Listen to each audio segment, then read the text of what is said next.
Hello बच्चों, तो आज हम बात करने वाले हैं प्रश्नावली 3.5 का क्वेश्चन नंबर 3। बोला है निम्नलिखित समीकरणों के युग्म को प्रतिस्थापन विधि एवं ब्रज गुणन विधि से हल कीजिए। किस विधि को आप अधिक उपयुक्त मानते हैं? ठीक है, इसको लेते हैं हम समीकरण 1, इसको लेते हैं समीकरण 2। यहाँ तक कोई दिक्कत नहीं। इन दो समीकरणों क्या करना है? हल करना है। कौन कौन विधि से? पहला प्रतिस्थापन विधि से, दूसरा ब्रज गुणन विधि से। आते हैं तो हम यहाँ पे हल करते हैं। हल प्रतिस्थापन विधि से। ठीक है, प्रतिस्थापन विधि से। यहाँ पे प्रतिस्थापन विधि में मालूम है ना, समीकरण 1 को लेते हैं, इसमें से x का मान निकालते हैं। तो यहाँ पे आते हैं समीकरण 1 से। समीकरण 1 है कितना जी? 8x + 5y।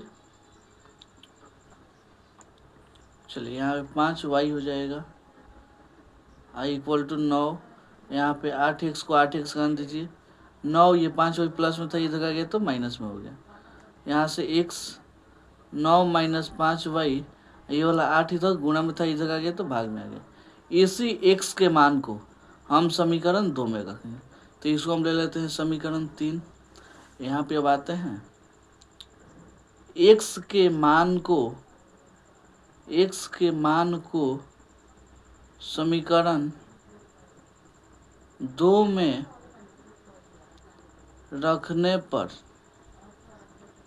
ठीक है, समीकरण 2 है कितना जी? 3x + 2y = 4। 3 गुणे x का मान कितना है जी? 9 - 5y बटा में 8 हो जाएगा। यहाँ पे प्लस में 2y = 4। अब कटने वाला है, नहीं कटेगा, 3 से 8 कटेगा नहीं, तो गुणा कर लीजिए। 3 में 9 से होगा तो 27 हो जाएगा। यहाँ पे 3 में 5 से होगा तो 15 हो जाएगा। यहाँ बाटा में 8 चल गया, चलने दीजिए। यहाँ पे 2y है तो 2y गन दीजिए = 4। अब एलसीएम लीजिएगा तो यहाँ पे कुछ नहीं है तो 1 है। 1 और 8 का एलसीएम 8 हो जाएगा। भाग दीजिएगा, 1 मतलब कटेगा, इसमें 1 से गुणा कीजिएगा, वही संख्या आ जाएगा। प्लस है तो प्लस, भाग दीजिएगा तो 8 में कटेगा ना, 8 में 2y से गुणा कीजिए, 8 दूना 16y हो जाएगा = 4। यहाँ पे देखिएगा 27 को 27 गन दीजिए, 15y बढ़ाएगी 16y, 16 में से 15 गया, 1 आ जाएगा। यहाँ पे y = 4। अब 3 से गुणा कर लीजिए, नीचे कुछ नहीं था। इस पूरा संख्या में 1 से गुणा होगा तो y आ जाएगा, वही संख्या आएगा ना, 27 + y। ये वाला 8 चौका 32, y का वैल्यू यहाँ से 32, ये 27 प्लस में था, इधर आ गया तो माइनस में। 32 में से 27 के 5, यानी आपका y का मान कितना आ गया जी? 5। अब इसी y के मान को हम रखेंगे समीकरण 3 में। तो लिखते हैं y के मान को समीकरण 3 में रखने पर समीकरण 3 है कितना जी? यहाँ पे देखिएगा समीकरण 3, यहाँ पे x = 9 - 5y बटा में 8। तो यहाँ पे हो जाएगा x = 9 - 5y का मान 5 बटा में हो जाएगा 8। यहाँ पे 9 और 5 25 हो जाएगा आपका, 25 बटा 8। यहाँ पे x का मान कितना आ जाएगा? 25 में से 9 जाएगा तो, अब 15 में से 9 हो गया 6, यहाँ पे 1, यानी माइनस में 16। ये वाला 8 का मान 8 में 16 कितना आ गया जी? x का मान आ गया आपका -2। ठीक, तो अतः हम x का मान कितना? -2, y का मान 5। ठीक है, ये हो गया आंसर। कौन सा विधि से हुआ जी? प्रतिस्थापन विधि से हुआ। अब हमको हल करना है ब्रज गुणन विधि से। तो यहाँ पे इसको हम थोड़ा अलग कर देते हैं, समझ में आएगा कि क्या है जी, अलग विधि। अब आते हैं ब्रज गुणन विधि से। ब्रज गुणन विधि से, ठीक है। चलिए यहाँ पे आपको फॉर्मूला क्या होता है मालूम है आपको? x बटा में हम लिखवाए थे BC - BC का दीजिए, BC - BC। यहाँ पे y = क्या हो जाएगा जी?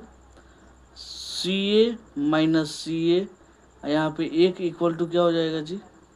1 = AB - AB। ठीक है, अब यहाँ पे दो संख्या याद करना था, 12 21, 12 21, तो यहाँ पे हो जाएगा 12 21, 12 21, 12 21। आपका फॉर्मूला बन के क्या हुआ जी, तैयार हो चुका। अब यहाँ पे x b1 का मान कौन होगा, ये वाला, यहाँ पे हम साइड में लिख देते हैं, आपको ज़्यादा समझ में आएगा। a1 का मान हो जाएगा आपका 8, b1 का मान हो जाएगा आपका 5, c1 का मान होगा 9, a2 का मान हो जाएगा आपका 3, b2 का मान हो जाएगा 2 और c2 का मान हो जाएगा आपका 4। ठीक है। अब यहाँ आप देखिएगा b1 का मान कितना है, 5 है तो 5, c2 का मान कितना है जी, 4 है तो 4, माइनस तो माइनस, b2 का मान 2 और c1 का मान हो जाएगा आपका 9 इक्वल टू y। यहाँ पे ध्यान दीजिएगा c1 का मान कितना है जी 9, a2 का मान कितना है 3, माइनस c2 का मान 4 और a1 का मान 8। यहाँ पे एक a1 का मान 8, b2 का मान 2, माइनस a2 का मान 3 और b1 का मान आपका हो जाएगा 5। ठीक है। अब इसको हल कीजिए, 5 होगा 20, 9 दूना 18, y हो जाएगा 9 3 27, 8 चौका 32 हो जाएगा 32। यहाँ पे 8 दूना 16, माइनस 5 3 15। ठीक है।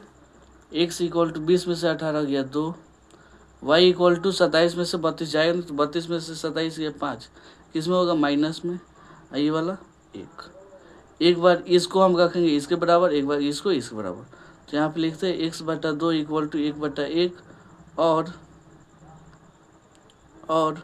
y/-5 को रखते हैं एक बार 1/1 के बराबर। अब एक में x में 1 से होगा तो x, यहाँ में 2 में 1 से होगा तो 2, और y में 1 से गुना होगा तो y, -5 में 1 से गुना होगा तो -5। यहाँ से आपका वैल्यू निकल गया, x का मान 2 और y का मान -5। ठीक है। बोला था कौन सा विधि आपको अच्छा लगा, तो हमारे हिसाब से क्या है जी, यही ज़्यादा उपयुक्त है। ठीक है। आपको जिससे मन कर उससे बना सकते हैं। तो उम्मीद करता हूँ आपको ये क्वेश्चन बहुत अच्छे से समझ में आया होगा। चलिए मिलता हूँ अगले वीडियो में अगले क्वेश्चन लगे, तब तक के लिए धन्यवाद।